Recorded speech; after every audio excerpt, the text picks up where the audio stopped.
nous nous tournons souvent vers le passé pour nous comprendre nous-mêmes.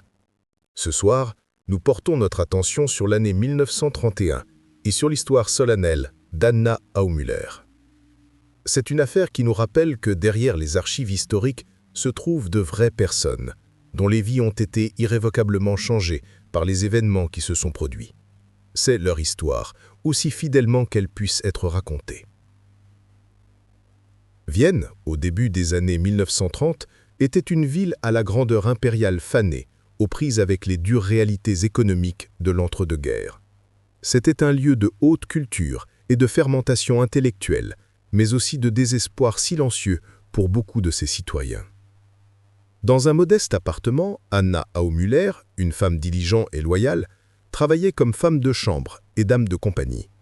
Son employeuse était Susanne Loewenstein, une veuve âgée et fortunée.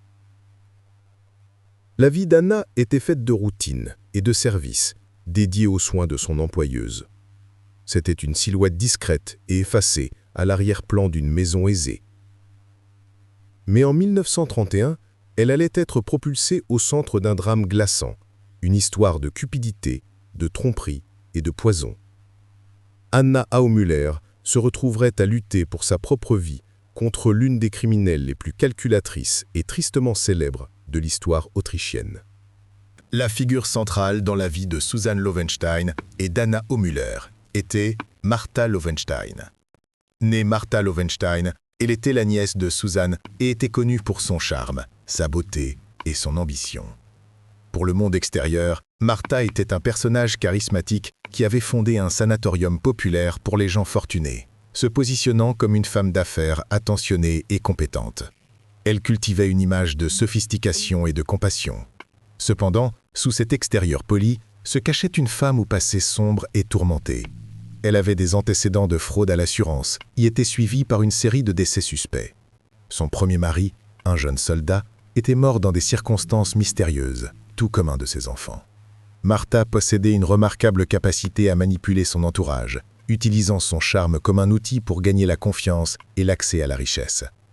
Alors que sa tante Susanne Loewenstein vieillissait et devenait plus fragile, Martha commença à s'immiscer de plus en plus dans sa vie, se présentant comme la nièce aimante et dévouée. En 1931, la santé de l'âgée Susanne Loewenstein commença à décliner à une vitesse alarmante.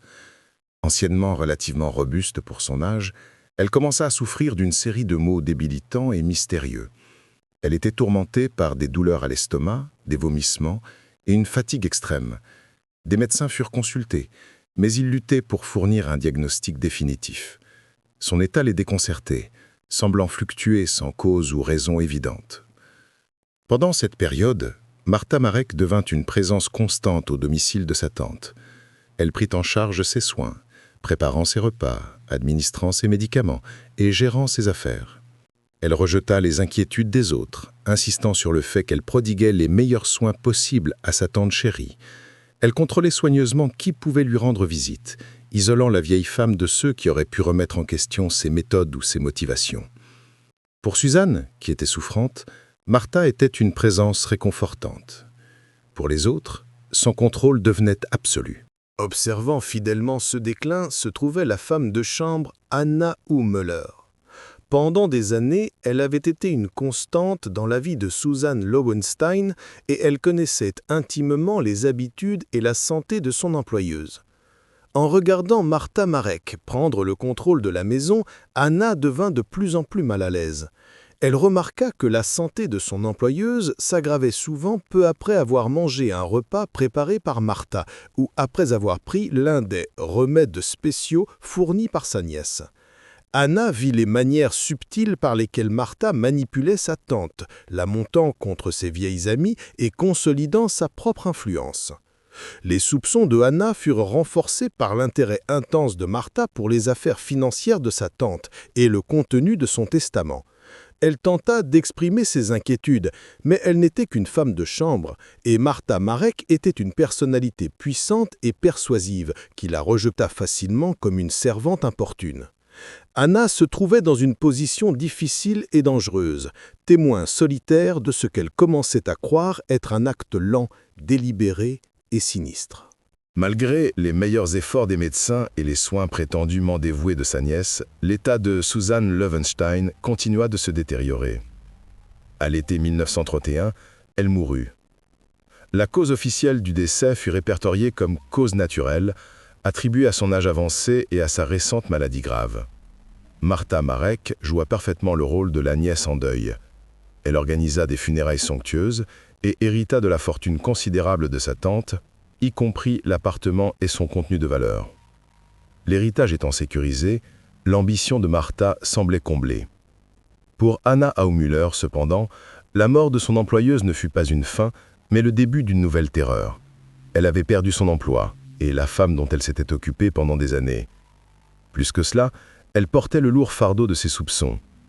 Elle était convaincue que Susan Loewenstein avait été assassinée, et elle savait qu'elle était l'une des rares personnes à soupçonner la vérité sur la charmante et désormais très riche Martha Marek. Peu après la mort de sa tante, Martha Marek fit une offre surprenante à Anna Aumüller.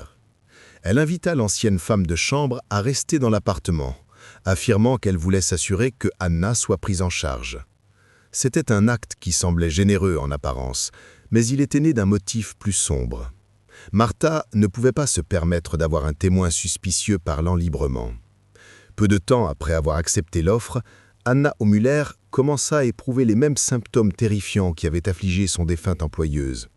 Elle souffrit de violentes crampes d'estomac, de nausées et d'une faiblesse débilitante qui la laissa alité. C'était un schéma d'une familiarité glaçante. Anna réalisa avec une certitude absolue que Martha essayait maintenant de la tuer, de faire taire la seule personne qui en savait trop. Elle était piégée dans l'appartement, s'affaiblissant de jour en jour, à la merci de la femme même qu'elle croyait être une meurtrière. Anna Aumüller savait qu'elle était engagée dans une course contre la montre.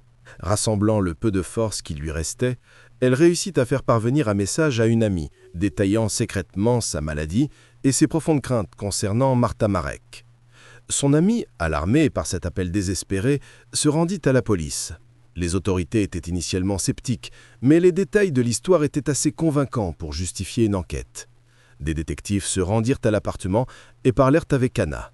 Son témoignage, combiné aux circonstances suspectes entourant le récent décès de la riche Susan Loewenstein, fournit à la police suffisamment de motifs pour agir. L'enquête commença à se concentrer intensément sur Martha Marek. La première étape cruciale fut de demander l'exhumation du corps de Susan Loewenstein, afin de déterminer s'il y avait une quelconque vérité dans les accusations terrifiantes d'empoisonnement de la femme de chambre. Les résultats de l'autopsie du corps exhumé de Susan Loewenstein furent choquants et concluants.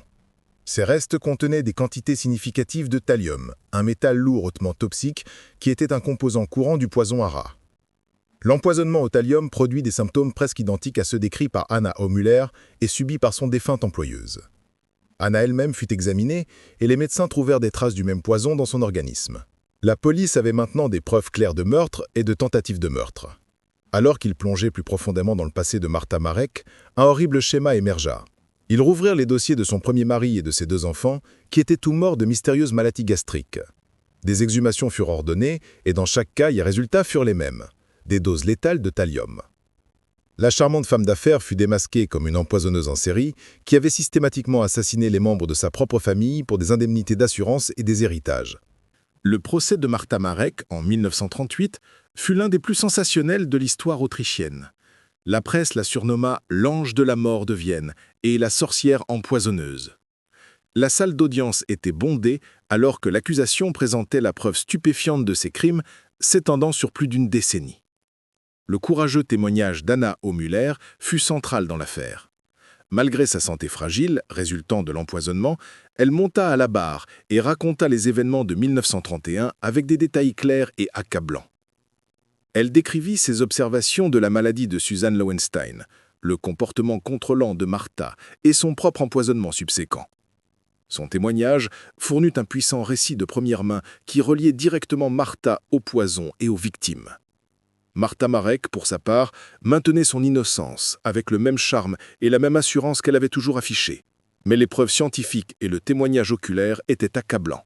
Le jury déclara Martha Marek coupable des meurtres de son mari, de ses 2 enfants et de sa tante Susan Loewenstein, ainsi que de la tentative de meurtre d'Anna Aumüller. Elle fut condamnée à la réclusion à perpétuité avec travaux forcés. Le verdict mit fin à sa longue et terrifiante carrière d'empoisonneuse.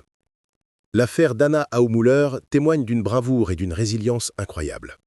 En tant qu'humble femme de chambre, elle a tenu tête à une tueuse puissante et manipulatrice, et sa détermination à dire la vérité a joué un rôle déterminant dans l'obtention de la justice.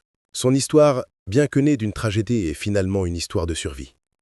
Non seulement elle a survécu à une tentative de meurtre, mais elle a également veillé à ce que la femme qui avait pris tant de vies ne puisse plus jamais nuire à personne. L'affaire laissa une marque durable sur Vienne.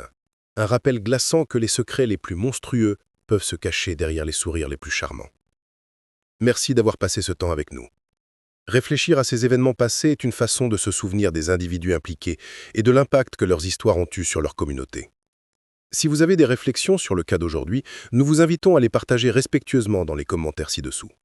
Nous espérons que vous nous rejoindrez pour notre prochaine affaire de True Crime.